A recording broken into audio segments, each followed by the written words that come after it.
celui qui parle de percée spirituelle veut parler de croissance dans la vie, dans l'esprit. Donc nous sommes dans une arène de croissance. Nous voulons quitter une étape pour aller vers une autre. Or, c'est cela qu'on appelle aussi la visitation. Parce que pour qu'il y ait visitation, il faut qu'il y ait rencontre. Donc il faut qu'il y ait déplacement pour que quelque chose se produise dans la rencontre. Si je reste dans mon lieu, si je suis statique, si quelqu'un ne se met pas en mouvement pour venir vers ma direction, il ne peut pas y avoir de visitation. La visitation présuppose l'expérience d'une rencontre. Or, en Dieu, pour que la rencontre se produise, il doit y avoir mouvement dans des deux côtés. La Bible dit, approchez-vous de Dieu et Dieu s'approchera de vous. Je n'ai pas entendu ton amen fort. La Bible dit, approchez-vous et il s'approchera. Donc dans le cadre du programme de la visitation divine, il y a la part de Dieu et il y a la part de l'homme. Je veux que tu comprennes que la part de Dieu est le produit d'une grâce. La part de l'homme, c'est de favoriser l'environnement de la visite. Est-ce que quelqu'un me suit? Donc, nous voulons voir le contenu de cette expérience que nous appelons la visitation divine. Quand Jésus ressurgit du tombeau au lendemain de sa résurrection, nous sommes en Jean au chapitre 21. Il rencontre Pierre. Et il lui dit, Pierre, même Dieu. Pierre lui dit, Seigneur, tu sais que je t'aime. Même Dieu, plus que ceci. Si nous voulons entrer dans la dimension de la percée, nous ne pouvons pas nous situer dans la position de Monsieur Tout-le-Monde. Non, non, non, je refuse.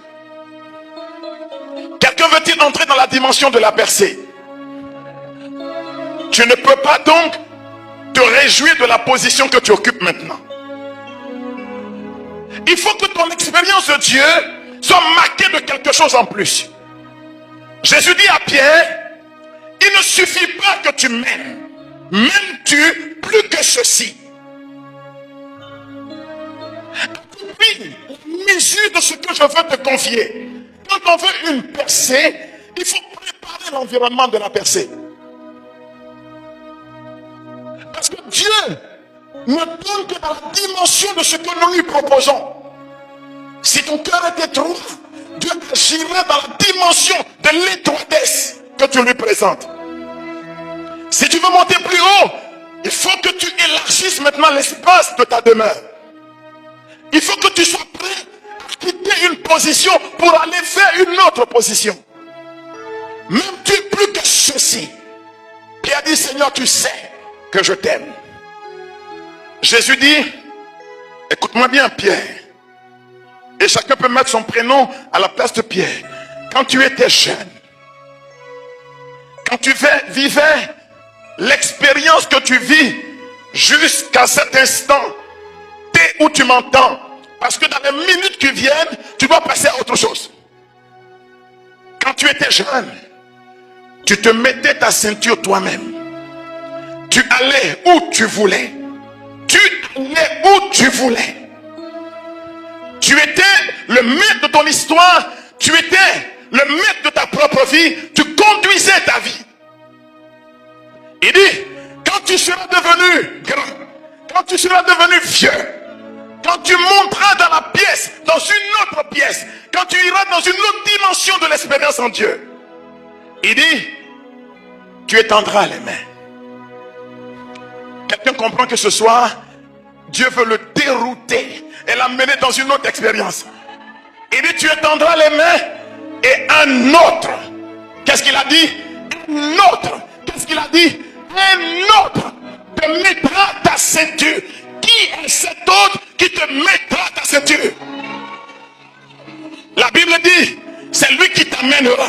Qu'est-ce que la Bible a dit? Il t'amènera. Si tu veux entrer dans une expérience de la visitation, si tu veux scruter les demeures du Très-Haut, un autre te mettra ta ceinture et c'est lui qui t'amènera. La Bible dit, premier principe de bercer, il t'amènera là où tu n'avais pas prévu d'aller.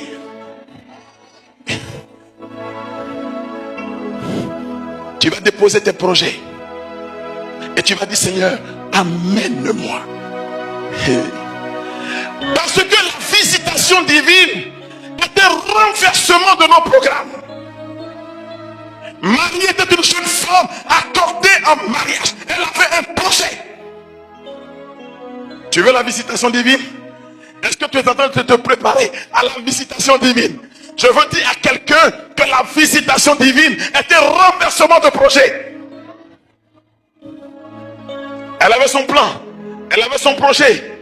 Et le projet était bouclé, scellé, carré, cadenassé.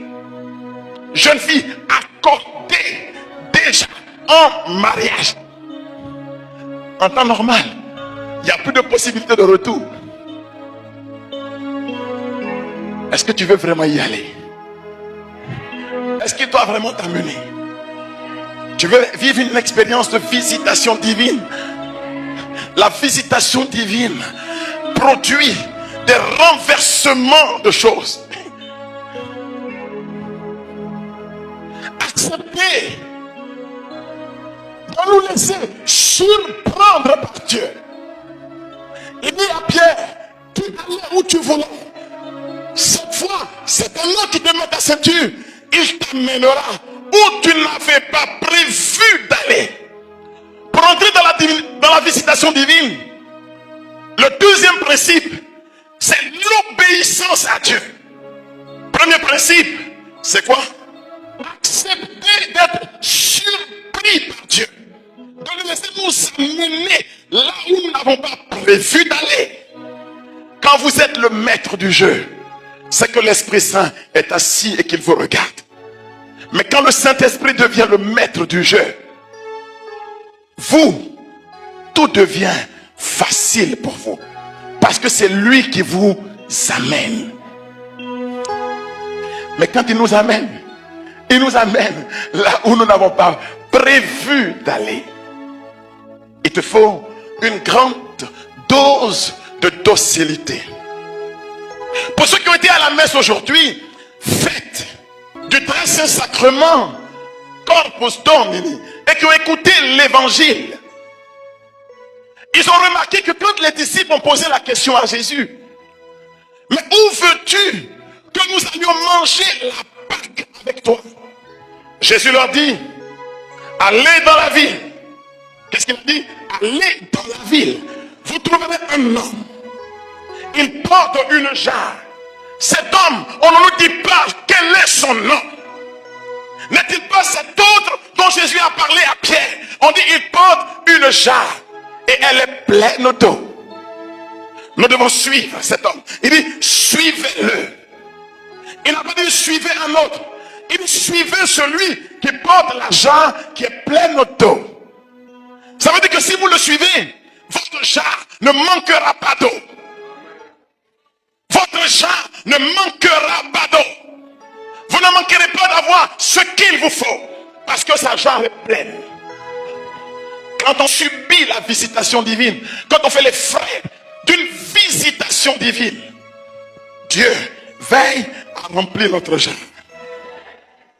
Et Dieu dit, Jésus dit, il vous conduira dans la pièce du haut. Si nous voulons vivre une visitation divine, il faut savoir que la destination de la visitation divine, c'est de quitter la pièce du bas. La pièce du bas, c'est la demeure de l'homme. Pour aller vers la pièce du haut, la pièce du haut, c'est la demeure du surnaturel en Dieu. Quelqu'un veut-il quitter la pièce du bas pour aller vers la pièce du haut? On n'y va pas de soi-même. On n'y va pas par soi-même. On y va en suivant un autre. Lui connaît le chemin pour nous amener vers la pièce du haut. Je vous parlerai de ce chemin.